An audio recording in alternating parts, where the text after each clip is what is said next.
But right now we don't have any rat tails whatsoever, and we're being attacked again. Man, don't you just hate this one? Hate it when this happens. We have plenty of chromatic orbs though. And we put him to sleep. What's up? I'm actually gonna try to attack the one who's sleeping right now. He's easy to kill. There we go.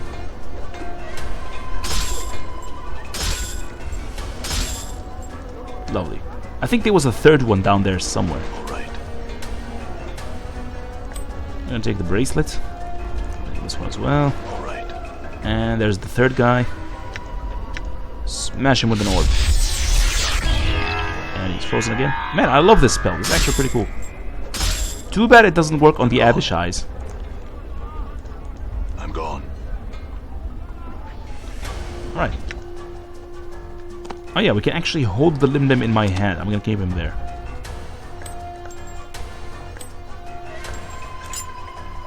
Oh wait, I'm supposed to give these to Dakon. That's the storage. Yeah, he's the storage guy. Whoa, he's full. We have to sell these. Yeah, let's go on and sell them.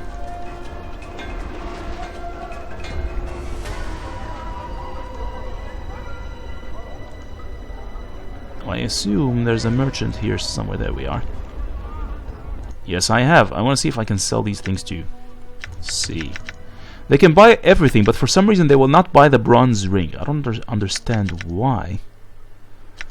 Oh well. Yeah, we're going to sell this to you as well. 160 gold. That's actually give us a lot of copper.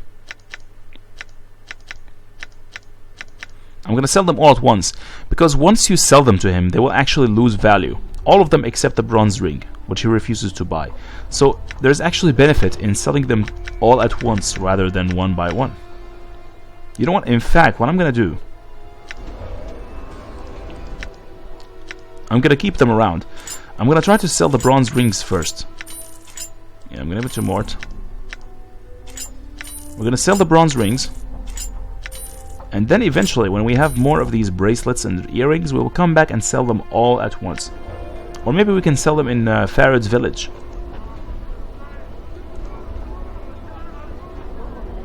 Alright.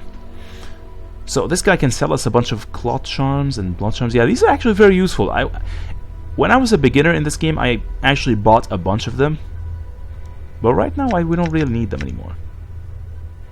We can steal stuff. Forget it.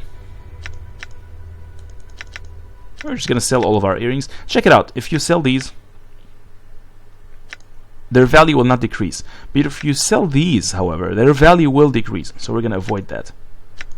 For now, we're just gonna get rid of all the rings. There you go. 3,000 gold. That is just coppers, I should say.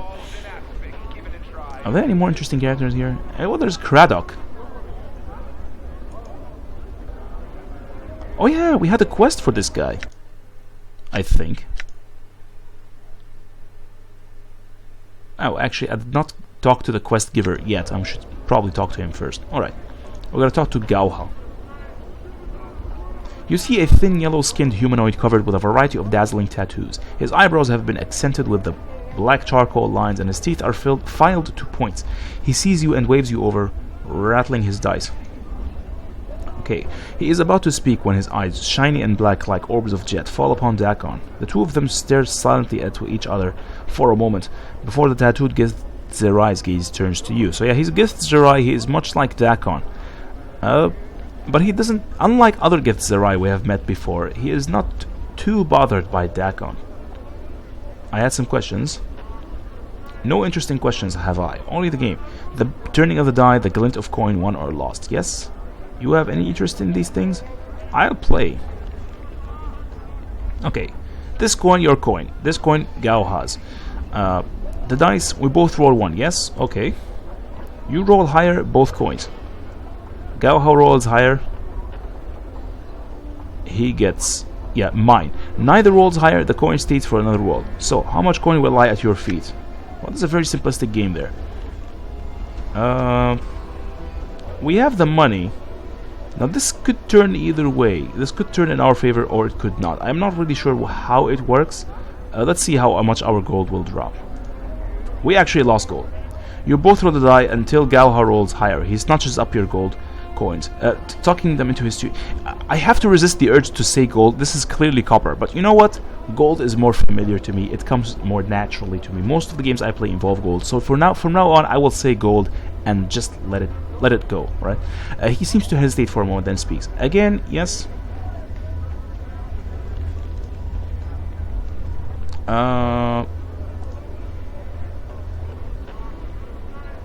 Well, okay, so this time we actually won that gold for some reason. You both roll the die until you roll higher. You pick up the coins and put them away. Galha nods, frowning. Is it enough for now? It is enough for now, but perhaps we should play again later. You know. Wait, is something wrong? Never do I indulge in Hashmal's folly. Never do I cheat, human. But I see fortune, read it, know it in the face of a man. However, in you I see nothing, I know nothing. You have no luck? No fortune, neither good or ill? Or you make your own, perhaps? I do not know. He places his dice back into his chain. We might play later, perhaps, but no more at this moment. Well, he just ripped me off 100 gold, and we gained 1 back because of my misclick there. That was a very poor dialogue. That was actually not a very good character. Anyways, we're just gonna leave him alone. We could talk to this gentleman, Reekwind. This man is looking at you with a strange bug-eyed stare.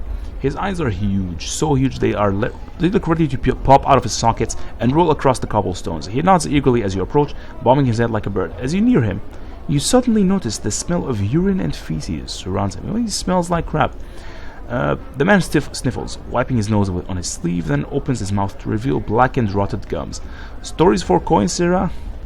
I don't think I want to get close to this guy. He clearly appears to be sick of somehow. Yeah, his breath reeks. It smells like this man has been keeping rotten meat stored inside his mouth. Wow, okay, that's just disgusting. The man snorts, thick with phlegm. Names. Who are you? Names. Dangerous. He glances at the ground and stirs the dirt with his foot. Dangerous? Knowing a name or being stuck with one, both's a mess of trouble. He looks back up at you. My name's a given name, not one asked for. Reekwind. Okay, so he actually earned his name. It's not his real name. Once again, you become conscious of his reeking breath and the smell of urine and feces that surrounds him. A given name. Is that your real name? Not my true name. A true name is a dangerous thing, gives others power. He stares at you with his huge eyes and wags his finger. Keep your name secret, keep it close, never let it out. Why would he say that? Names are like smells. Well, speaking of smells, things can track you with them. Reekwind coughs, his eyes almost popping out of his skull as he does so. His cough seems to loosen his bowels, for he breaks wind loudly, as if to accentuate his thought. Names are like smells. Okay, if someone knows a true name, it gives them power. He licks his lips. I can't believe Planescape Tournament actually has a fart joke in there. It's just ridiculous, hilarious. I love this. He licks his lips. The power to hurt. Okay, so apparently your name can be used against you. I assume he is saying that if somebody knows your name, they can cast a spell on you, they can cast curses on you or stuff like that. Thankfully, I don't know my true name. Journal. And we just updated our journal because we don't know our true name. Reekwind's eyes widen. Seeing his eyeballs bulge even larger makes you uneasy. Okay. Then you are blessed. Blessed. Remain nameless, and you shall be as a spirit on the plains, untraceable, untrackable, unseen, undiscovered. A name chosen, a name given, it allows others to find and hurt you. Have you been hurt? I assume he has been hurt. Otherwise, I think he will give us a quest about this. He gives a twitching nod, then scratches himself. Let my name slip once. Only once. His eyes film over you as if the memory is painful. Yeah, apparently he had that problem. Tell you the story, I will, but 3 coppers must I see. His face splits into a smile as he says the words copper. So yeah, apparently this guy tells stories in exchange for copper. Very well, here's the copper. Reekwind gets into a stance. He looks left, looks right, then faces you. His face clenches, then with a grunt he breaks wind again. Okay, this guy keeps farting around for some reason. Anyway, the smell nearly levels you, but he takes no notice. Cursed eye, walk the wards in splendor. He stands up stiffly, nods, nose high in the air. He saunters back and forth, nodding to invisible passers-by. Apparently, he used to be a very rich kind of guy. He used to be wealthy. He used to walk in the wealthier areas of the city. Updated my So what happened? He is now a farting, belching, smelly buffoon. Requint freezes, his arms akimbo. Crossed paths with a crossed one. Had the looking of a pumpkin, his seeds, curses. Requin then thrust his belly out as if to appear fat. I think he is describing a character we're gonna meet eventually. Slicks back his hair with his filthy palm so he looks almost bald, and begins drumming his fingers on his fat. This is a very interesting description of performance art. He then walks about, circling the spot where his stuffy upper-class persona used to be. All a jumble with curses this one was. Jumble, that's a clue actually. His name is... Okay, I'm not gonna spoil the name, forget it. With a sneer and a careless gesture, Requin tosses an invisible curse at the stuffy persona. Knew my name. Let it slip, I had. All it took it all. He stiffens up again, inhaling deeply and resuming his upper-class persona. The persona suddenly crumbles. I would have loved to see this performance there. That looks kind of interesting, actually. And Requin breaks wind violently and exhales, filling the air with his foul, reeking breath. Cursed with stenches, smells excrement. I see. So came here to tell the tales, all for good now. Now Requin is name given. So what happened to him is that this guy, Jumble, or whatever, the pumpkin guy, he knew his name, his original name, his real name, and he used it to curse him. And the reason why he is very smelly, he farts all the time, he a very disgusting kind of guy, and he has very bad breath. The reason is because he is cursed. This is his curse. His curse is that he is very smelly and disgusting. So the reason why we updated our journal is because I think this is a quest. And we can actually solve his problem for him eventually. Names. Who do your names? Okay. Okay, just forget it. I'm gonna ask him about another story. He can give you stories which can update your journal if you want. So yeah. Can you tell me about someone named Pharod? A king, a noble tale. A tale I can tell, but 3 coppers must... Alright, he will tell us a story about Pharod. This can actually be quite useful. Once a man of respect, Pharod was. A man of goals and position. All became nothing. Nothing turned to air. Requint squints, then breaks... He farts again, filling the air with a gut-churning smell. Turned to air and stink. The lack of self-awareness is astounding. And stink, I mean... He constantly refers to this smelly thing. A liar, a cheater, a man who twisted law, Pharod was. He hunters over as if writing at a desk. He writes for a moment, then suddenly stops, afraid. Then one day he found that he has twisted himself. Okay, so apparently Pharod was in the wealthy districts of the city, just like Requin, and I assume that is how Requin knows about him. But then one day, Pharod found that he has twisted himself, okay. Such a liar he had become that when he died, he was to go to a horrible place. Pharod would not accept it, would not. He had cheated others, he would cheat his fate too. So apparently Pharod has been such a lying bastard that somehow he realized that he is going to a horrible place. I assume it means hell, or whatever passes for hell in Planescape universe.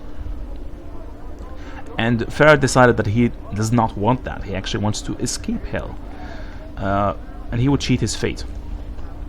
He dug in books and consulted seers, and they told him that only in trash could he find that which would let him cheat his fate. Perhaps they lied.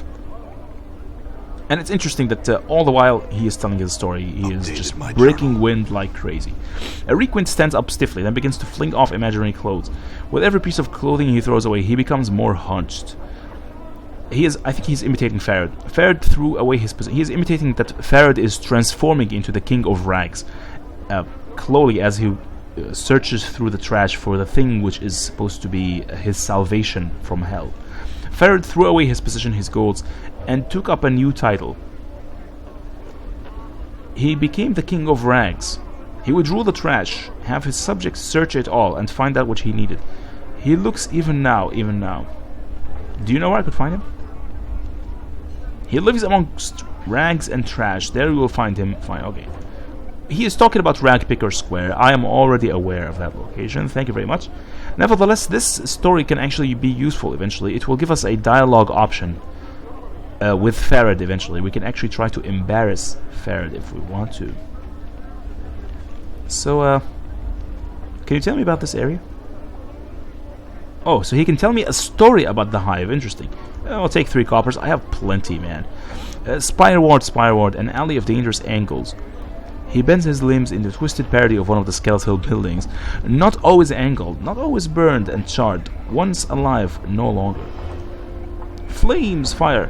The alley burned. Great smoke, ash everywhere. In the end, only skeletons of buildings left. Bones of dead buildings. Angles everywhere. Updated my journal. I assume he's talking about the foundations of the buildings, yeah. Dangerous now. Bad men have set up their kip there. That is the tale of how a street becomes an alley of dangerous angles. How did the fire start? A man made it so. A beast made it so. A man whom even fiends admire. Okay. A sorcerer's tale filled with madness, sadness, burning yearning. A tale I can tell. A tale with 3 coppers. Okay. He's gonna tell me the tale of Ignis. I'm pretty sure you all know where this is going. We have seen Ignis. We have heard his story. He's the guy who burned up a part of the city. And then a bunch of small mages gathered around him and decided to burn him in turn. A sorcerer there was, no simple hedge wizard this was, but a mage of power. He burned with the art, and the art burned him. We have heard this phrase a million times before. The name given was Ignis, a name respected, then feared, then hated, then punished. Okay. Taught by one of the last great magi, Ignis was, and as an apprentice, Ignis learned much, and nothing at the same time. In his heart, his coal-black heart, a fire blazed. It burned, and it hungered. Okay, he was a pyromaniac. You can pause the game and read if you want. I don't want to read this anymore. We have heard this story a million times. But although his description is rather unique. Alright, so this is the part where the smaller, weaker mages and wizards actually came... the wizards, midwives, rune-tellers, copper-pinching witches, all manner of magelings. They surrounded him like... They basically zerged him. They ganked him all together. And they turned him into a burning man. Yeah, they made his body a door to the plane of fire. They intended to kill him. Updated my journal. Failed. Ignis lives. Only slept, blanket of flames. Flames turned in his sleep as he burned. Never happier, never happier. Okay. So ironically, they wanted to bring him to justice, but he actually continued to burn. Ignis, yeah. So can we ask him about other stuff? I'd like to hear a story. You know what? Forget it. Once we complete his quest, he will give me his story for free. So let's just ignore him for now. What's this area? To the alley of dangerous angles. Okay, so apparently, if we go in this direction, this is the place where Ignis actually. This is the part where he burned. He actually burned this area, but I'm not gonna go there yet. I'm gonna wait until we have Anna, because that location is actually quite dangerous, and there's a lot of thieves and thugs. Speaking of thugs, I'm gonna kill this poor bastard. I don't know why they insist on attacking me. I mean, I'm clearly stronger than they are.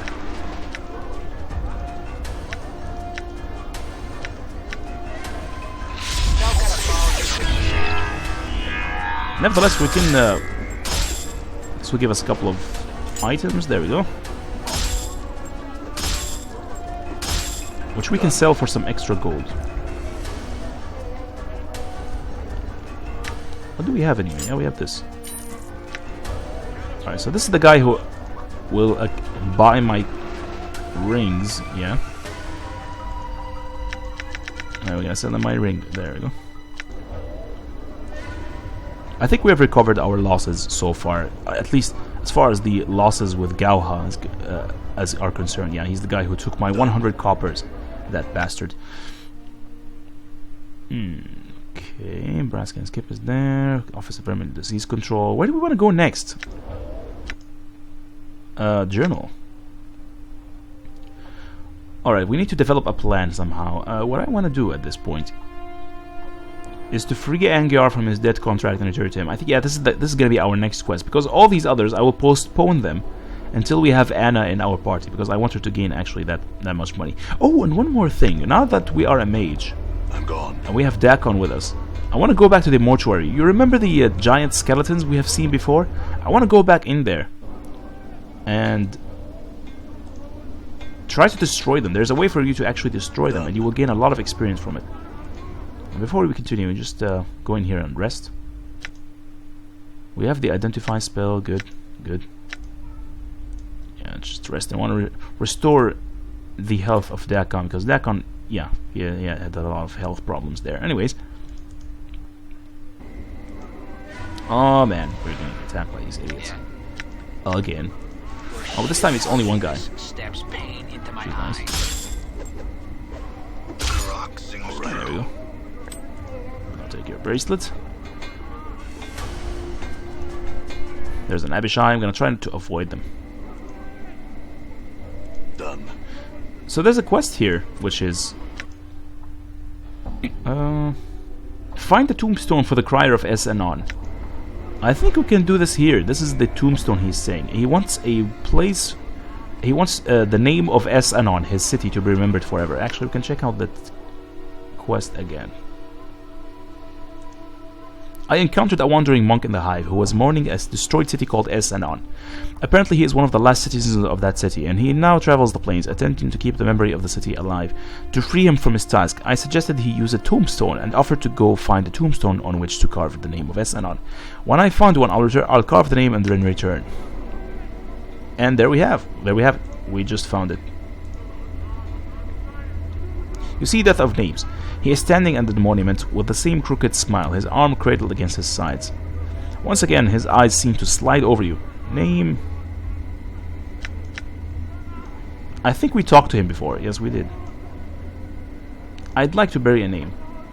He nods, then unfolds his small hand from where it is, cradled on his side. It looks atrophied. It is the size of a child's hand.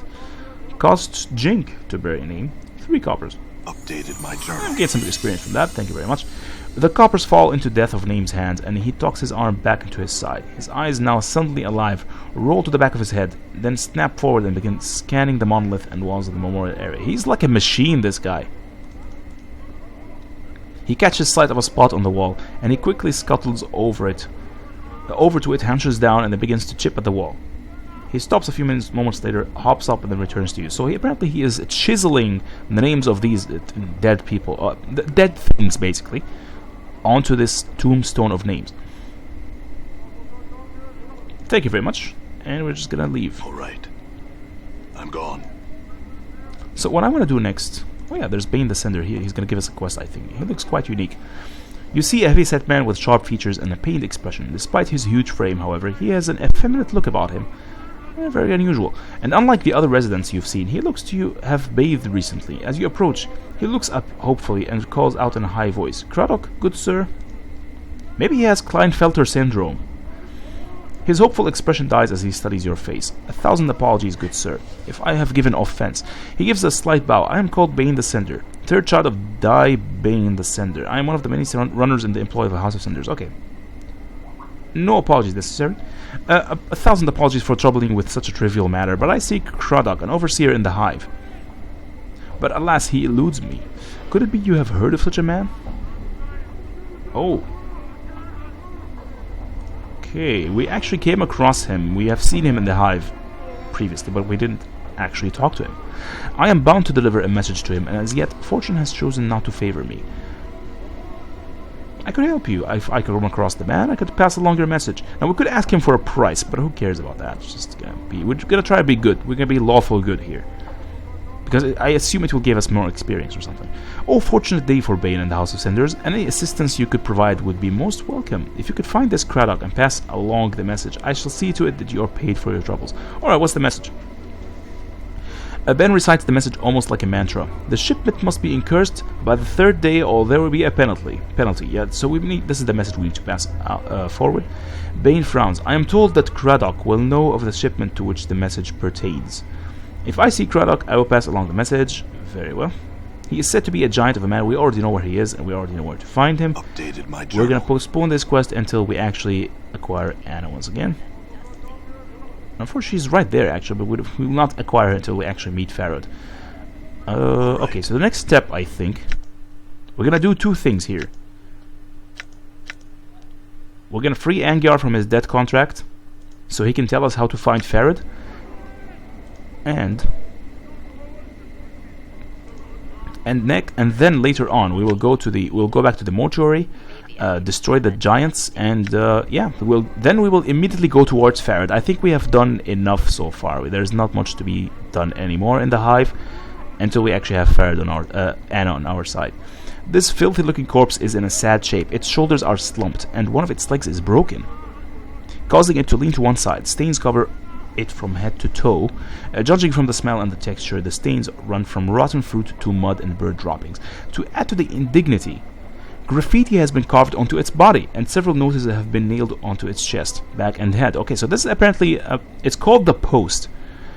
Wow, so this corpse here, this zombie, is being used as a post, basically, like a one of those pin-up boards you find in schools or something like that, in universities, where announcements are pinned up. This thing is very much like it. Things have been nailed all over its body. That is actually very gruesome. A very bad advertisement for the Dustmen faction, if you ask me. I mean, if the Dustmen wanted good PR, this is very bad PR. They're basically advertising that this is what we do to you when you die, if you sign one of our contracts. Very bad advertising. The Dustmen are very bad, really stupid faction, if you ask me. To add to the indignity, graffiti has been carved into his body. Alright. I thought Anna was in bad shape. Don't all those nails hurt? We're actually going to talk to it. The corpse makes no response, of course. Examine the corpse. Despite the many stitches, the corpse's rotting skin is peeled in several places, revealing long stretches of muscle and bone. You'd guess that this zombie is frequently used as target practice. The fruit and mud stains aside, some of the tears in the skin still have rocks and bits of glass lodged in them. One wicked-looking cobblestone is still embedded in the side of its head. And there we have it. We pried out a cobblestone, just a random cobblestone. I have no idea how useful this is. You pry a hold of the cobblestone and pull it out of the corpse's head. Traces of brain matter and rotting flesh slowly drip from it. It looks like whatever was in its head turned to ooze long ago. Okay, examine the graffiti. A number of the leaflets have been ruined by rain, but some of them are still legible.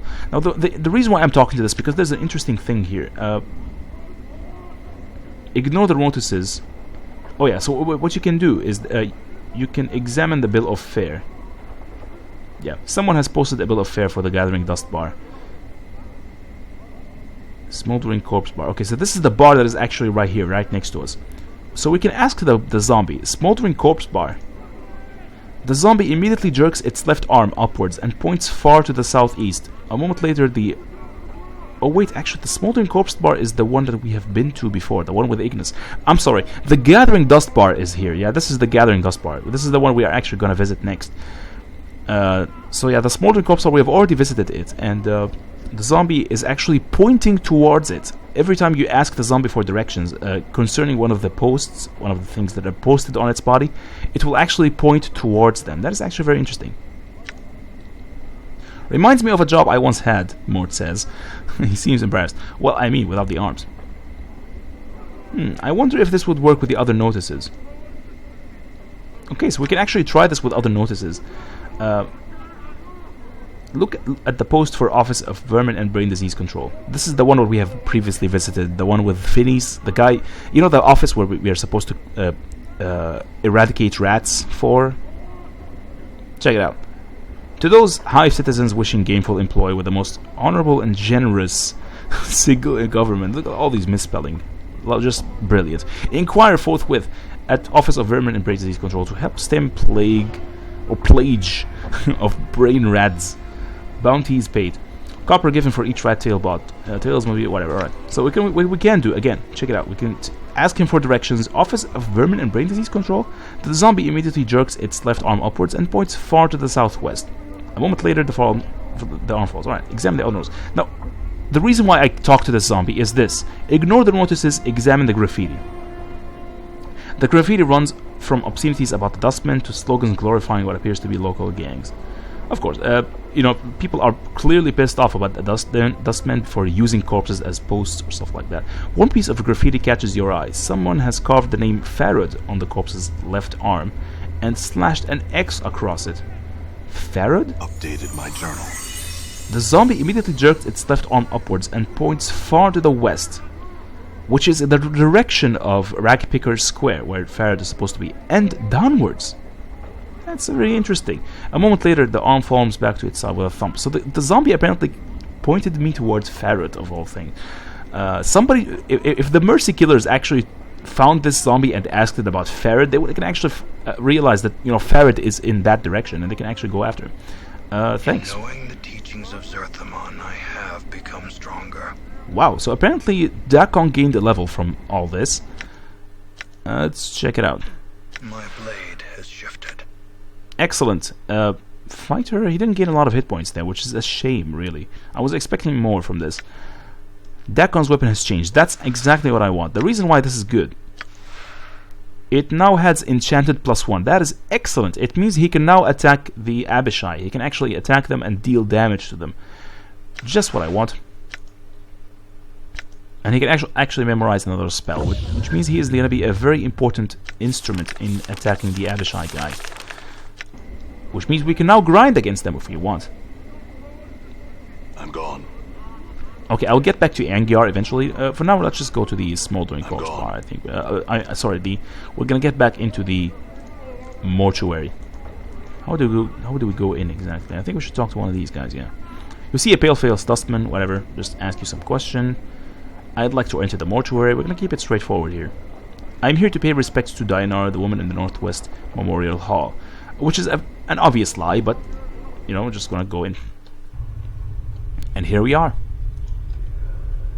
Of course, we're going to be questioned by these idiots. Lean in as if to whisper something to him, then snap his neck. Of course. As you lean in to whisper to him, the Dustman leans in as well. As he comes within arm's reach, your hands clamp onto his temples, and you twist his head. Lovely. To your surprise, the act seemed instinctual, as if you had done this many times before. With this thought comes the stirring of a memory, but it is not strong enough to surface. Tuck the body into the shadow and continue moving. Alright. What I'm gonna do is, I'm gonna try to take one of these... Endure, your will be done. There we go. What I want is the Dustman robes, because if I wear this, these Dustmen will not follow me anymore. And I actually look forward to that. I don't want to have to deal with them every time. Now, it looks like we're going to have to deal with this one in particular. Greetings. Oh, good. He's not going to try to interrogate me anymore. Good. Because I am wearing the costume. He thinks I'm a Dustman. That is just excellent. Oh, yeah. The reason why we came here. These guys... Do we have the Book of Tome and Ash with us? I think we do. There it is. The Tome of Bone and Ash. This will actually help us destroy these guys. Before you is a giant skeleton in ornate bronze armor. The armor has been bolted onto the skeleton's frame, and a series of elaborate symbols have been carved across the breastplate. Now, previously, we talked to Mort. Hey, how about this skeleton, Mort? Will it do as a body? And we decided not to... aggro this particular skeleton. We did not want to be turn him into aggressive, so instead of trying to take off his skull and put Mort's skull on it instead, what we're gonna do is we're gonna try to destroy him, because that's really the only thing you can do with these skeletons, as far as I know. Examine the skeleton carefully. The skeleton's intricate bronze armor is riveted onto its ribcage and shoulder blades with a series of iron bolts. As to study the frame behind the armor, you notice the same iron bolts are set into the shoulders, shoulder, elbow, pelvic, and knee joints. Okay. Examine the armor. That's really what we want to do. Despite the armor's obvious age, it looks well cared for. It shines brightly, and the symbols engraved on the breastplate seem to flow in the firelight, shifting lightly. Study the symbols. Almost unconsciously, you let your gaze relax as you look at the symbols. After a moment, the symbols cease shifting and resolve into a trail. Okay, so apparently these patterns are remind you of chains, and with that thought, you suddenly recall that these ruins are some sort some sort of warding enchantment. You study the pattern of runes as they weave their way across the breastplate. The runes are a lesser armoring enchantment, but several skull-shaped runes and spherical tracings along the edges of the armor make you suspect several greater necromantic and warding enchantments are woven in as well. Touching the skeleton will most likely cause it to awaken and defend itself. See if you can dispel the enchantments somehow. So this is how we remove the enchantments that are binding this skeleton to basically keeping this skeleton alive, and that is how we destroy it.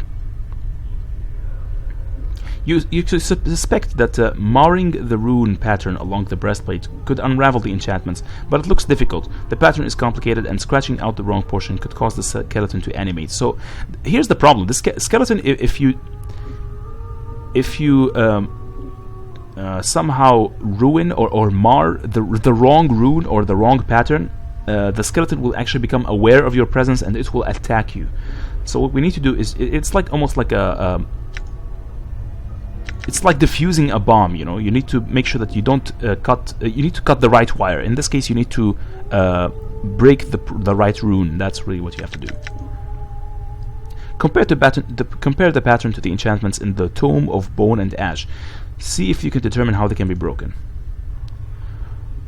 Alright, so this is how the book can be useful. From what you can make out from the tome, it seems that the armory enchantment applies only to the breastplate. The necromantic enchantment allows the skeleton to be raised, but it is the warding enchantment that gives the skeleton its unlimited awareness of its surroundings. You would guess that if you were to mar the skeleton's wards, it would interpret it as an attack, unless you blinded it to your presence first.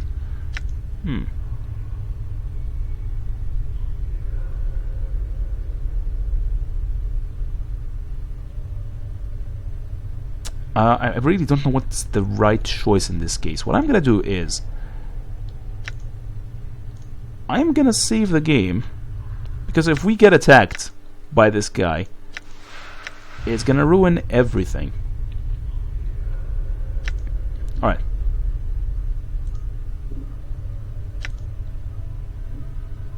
We're gonna try to mar the runes maintaining the warding enchantment first, then work backwards to the rune pattern, cancelling the necromantic, then the armory.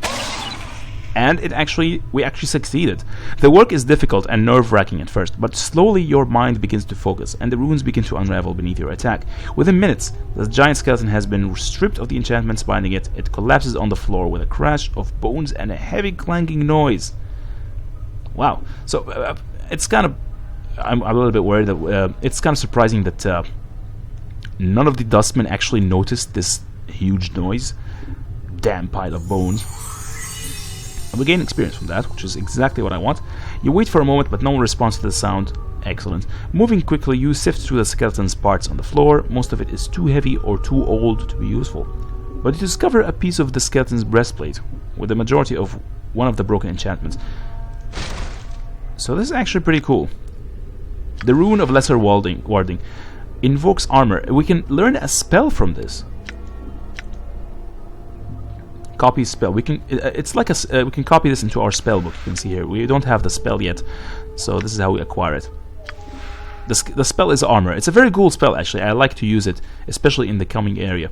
Upon closer examination of the runes covering the surface of this breastplate, you think you might be able to unlock the rune's power and use it to invoke a primitive warding enchantment, similar to the one that protected the giant skeleton. Activating the rune will destroy the breastplate. Let's see what kind of spell this is. Armor. I really like this spell because it has unlimited duration. This spell grants an armor class of 6 to the target. It is cumulative with dexterity bonuses, but nothing else. So it is not. It will not accumulate with other armor enchantments. The spell lasts until the wearer sustains cumulative damage, totaling more than 8 points plus 1 per level of the caster. So we're at level 6, which means if we cast this spell on any of our characters and they take 14 damage, the spell will be removed, but it will last indefinitely as long as we don't take too much damage. Yeah, so it's a pretty cool spell. We can get more, actually, from the other skeletons. Okay, it doesn't look like we're gonna gain a level anytime yet. Right. Oh, it's, 800 experience, still useful. Let's check out this one. See if you can dispel the enchantments. Once again, mar the runes, maintaining the warding enchantment first, then work backwards. Yeah, this is what we want to do. Dispelling the enchantment is easier this time around, and the runes quickly unravel beneath your attack. Within minutes, the giant skeleton has been stripped of the enchantments binding it. Remembering what happened to the first, you catch the skeleton before it falls, and with a grunt, slowly lower it to the ground. This thing is huge, that's why. It's very heavy. 800 experience again, and I'll take this one again. What do we have this time? Wow, another armor. I'll give this to Dakon. Even though Dakon has a much more useful spell, really. Reign of Anger is probably one of the most important spells you want to give to Dakon. Really powerful. 3 to 6 points of damage is just much better than the magic missile, which it replaces, of course. Nevertheless, we're going to give it to Dakon, and we're going to copy that spell. There we go. Just in case of an emergency, we might give him one armor eventually. Alright, we have one more skeleton remaining. Done. Actually, I think there was 2. Oh, hey, we actually have 2 more. Excellent. More experience, better. So once again, dispel the enchantments. This one. Look at that gore effect. A very cute little gore effect here. Dispelling the enchantment is easier with this time around, and the runes quickly unravel. Once again, catch it before it falls, and we have it. Greater warding. This is going to give us the spell known as Shield, and we'll take it. Shield is good, but unfortunately it lasts for a very specific amount of time. 25 seconds per level. So we're level 6. So it will last for 6 times 25 seconds. Let's see. 4 times 25, 100. So it's like 150 seconds. So apparently it's 2 minutes and... wait a minute. 100... How much? Yeah, 150. Yeah, 150. Which is 2 minutes and 30 seconds. Yeah, it will last for 2 minutes and 30 seconds because we're at level 6. Which is not very much, really. I would much rather use the armor enchantment instead. The armor is really much better, I think. Although this one will give us an armor class of 6. How much will this one give us? An armor class of 3 against all attacks and +1 to saving throws. I'm not sure what saving throws are, but I'm assuming that the armor class of armor is better, this one. Yeah, so I'm actually going to use this one instead. Anyways, let's move on to the last giant skeleton. There we go, and kill the skeleton. Now, it would have been nice if you can actually give Mort this skeleton body, but it doesn't look like that is possible. Shield. Upon closer examination of this breastplate, you realize you didn't mar the warding rune beyond recognition. In fact, unlike the other breastplates, the spell that maintained the integrity for the giant skeleton is mostly intact. So much so, you could either cast the runes as a spell or copy them into a spellbook and keep it as part of your arsenal. Okay. I assume we already have this. Yeah, this spell is already in this character's spellbook, so I will give this to Dakon, even though he doesn't really need it, because he already has submerged the will. And submerge the will is really the exact same spell. There's not much difference. But, oh, we have that. We have it too. Okay. Alright, so this one actually lasts for a shorter amount of time, and it's actually not as good.